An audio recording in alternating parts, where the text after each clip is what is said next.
ყველა ამ ტენდენციამ განვითარება ჰპოვა პირველ მსოფლიო ომში. ორივე მხარემ სამხედრო მოქმედებების სტრატეგიული შეტევებით დაიწყო.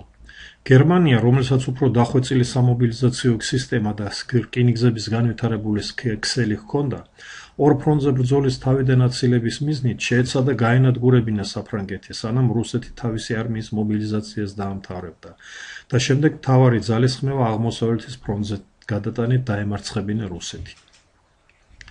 საფრანგეთისა და რუსეთის მთავრობებიც ომის დაწყებასთან ერთად სტრატეგიული შეტევების განვითარებას აპირებდნენ.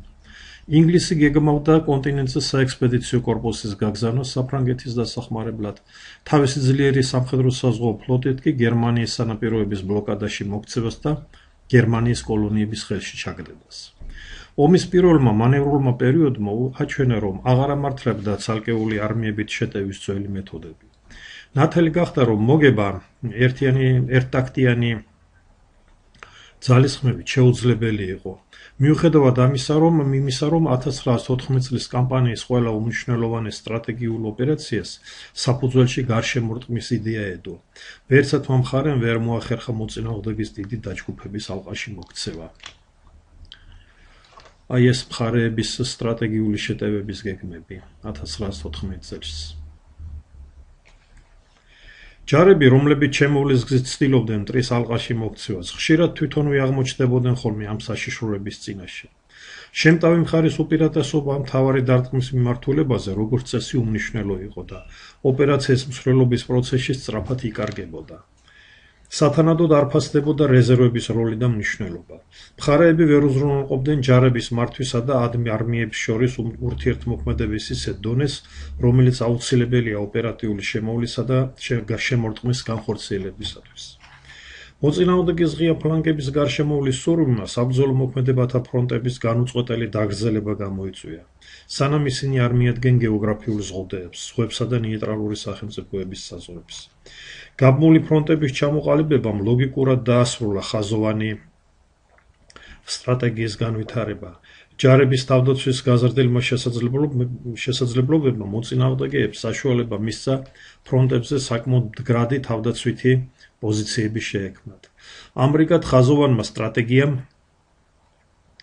ჩამოყალიბა პოზიციური ომი ხაზოვანმა სტრატეგიამ თავისი განვითარების პროცესში ჩამოყალიბა პოზიციური ომი და პოზიციური სტრატეგია, რომელმაც სტრატეგიული მოქმედების ახალი ფორმები მოითხოვეს. წარმოიშვა პოზიციური ფრონტის გარღვევისა და განადგურების პრობლემა, რომელიც ვერც ერთმა მხარემ ვერ გადალახა პირველი მსოფლიო ომის ბოლომდე. სიტუაცია არ შეუძლია დაპირისპირებული მხარეების მიერ იარაღის ახალი სახეობების გამოყენებასაც. მაგალითად, მომწამლავი აირების პირველად გამოიყენეს გერმანელებმა 1915 წელს, ან ტანკების პირველად გამოიყენეს ინგლისელებმა 1916 წელს. ფრონტზე ახალი იარაღის მოულოდნელი გამოჩენა უკეთეს შემთხვევაში გარკვეულ ტაქტიკურ შედეგს იძლეოდა, რომელიც ბათილდებოდა, როდესაც მოწინააღმდეგე აღმოაჩენდა ამ იარაღისაგან თავდაცვის მეთოდებს, ან თვითონაც იწვევდა იმავე ტიპის იარაღის გამოყენებას. ვინაიდან მთლიანი ფრონტების ჩამოყალიბება მოწინააღმდეგეების ფლანგების გარშემოვლა შეუძლებელი გახადა, დაპირისპირებულ მხარეებს სტრატეგიული შეტევების განხორციელებისათვის მხოლოდ ფრონტალური დარტყმებით დარჩათ. აქედან გამომდინარე სტრატეგიული შეტევების ჩატარება დაიწყეს უფრო შეზღუდულ სივრცეებზე, მაგრამ ხანგრძლივობა მათი 3-10 თვემდე გაიზარდა. ფრონტის ვიწრო უბნებზე განხორციელებულ მასირებულ შეტევებს ღრმა ეშელონირებული გამაგრებული თავდაცვითი ხაზების წინააღმდეგ ცოცხალი ხაზის დიდი დანაკლისი მოჰქონდა. მაგალითად 1916 წელს ვერდენთან ჩატარებულ ოპერაციაში ორივე მხარემ 900,000 ადამიანი დაკარგა. იმავე წელს სომასთან განხორციელებულ ოპერაციაში ასევე საერთო დანაკლისი 1,300,000 იყო. მაგრამ ესე იგი ვერც ერთ მხარემ ვერ შეძლო დიდი სისხლის ფასად მოპოვებული ოპერატიული წარმატება სტრატეგიულში გადაეზარდა. მსგავსი ტენდენციები გამოიკვეთა ომის საზღვაო ასპარეზზეც. ინგლისური და გერმანული ფლოტების მთავარი ძალების შეჯახებამ ჩრდილოეთის ზღვაში არც ერთ მხარეს არ მოუტანა გადამწყვეტი გამარჯვება 1916 წელს.